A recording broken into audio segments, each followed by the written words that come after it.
When Jadon Sancho signed for Manchester United, he looked like the future. I was excited. He was the poster boy for England's next generation. At one point, the flair, goals and confidence were pouring out of his boots. Fast forward to today. Chelsea are reportedly willing to pay £5 million just to send him back to United. That's like an Amazon return with no box, no receipt, and they're still begging for a refund. From Prodigy to Liability, what happened to Jadon Sancho? Now, if we go back, when Sancho left Manchester City because he believed in himself, he took a bet on himself and he went to a whole different country, a whole different league, just to prove that he was a better player than he was given credit for back in Manchester City. And at Dortmund, he made it count. 38 goals, 51 assists. Bundesliga defenders were stressed. He was electric.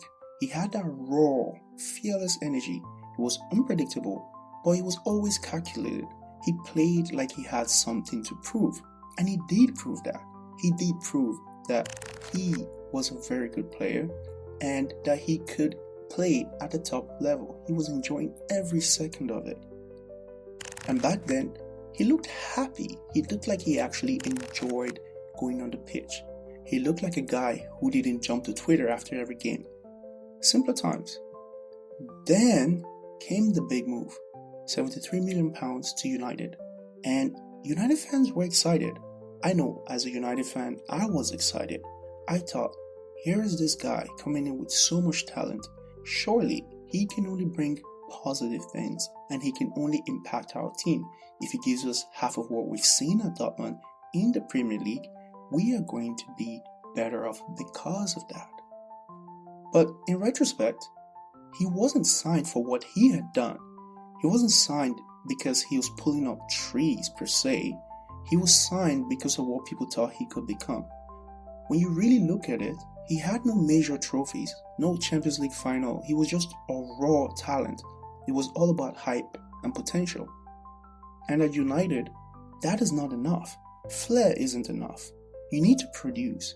Just because you not make people occasionally, or you make that one nice move and you get the highlight reel, that would not get you anywhere at a club like United, nor in the Premier League.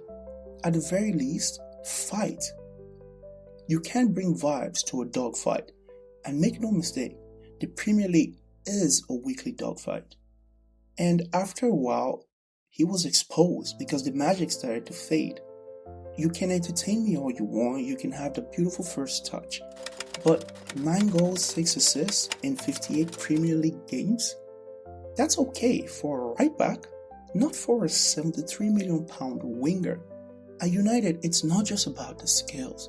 You chase every ball, you run like you're trying to prove you belong.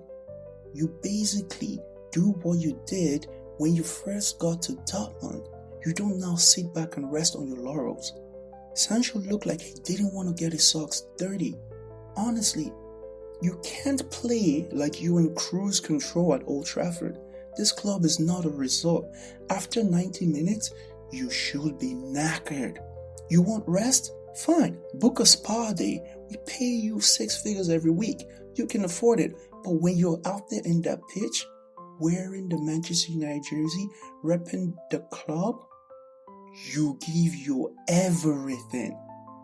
This is United. There were moments where I asked myself, does he even want this? Because body language says a lot. And then came the whole Ten Hag nonsense. That's where the real breakdown started. Ten Hag questioned his training attitude.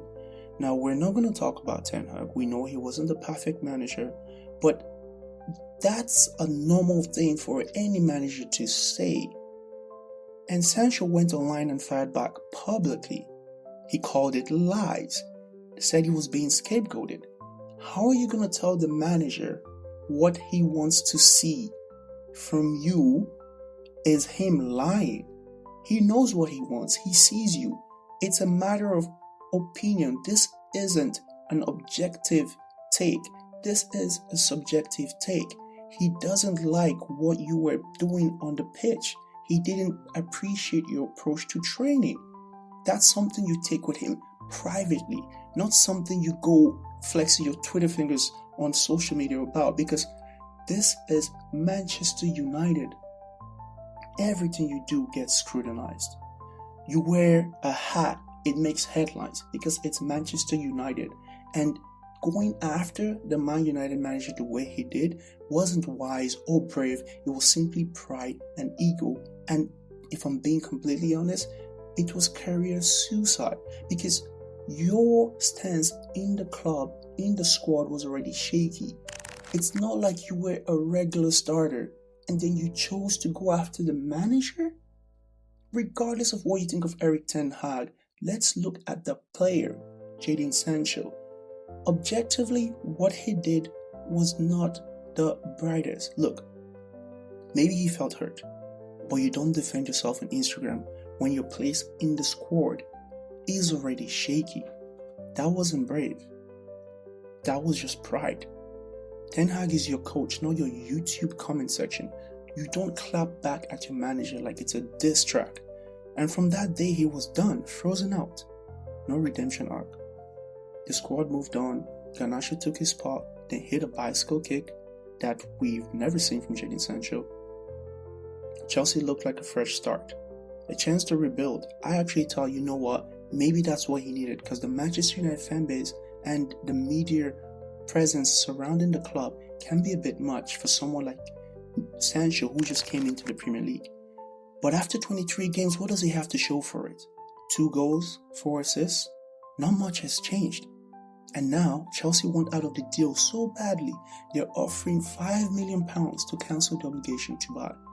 That's not a loan. That's Chelsea using the return to sender button and hoping United forgot the receipt policy. Even Dortmund, his safe haven, didn't push to keep him long term. At some point, you have to ask, maybe the problem isn't the club.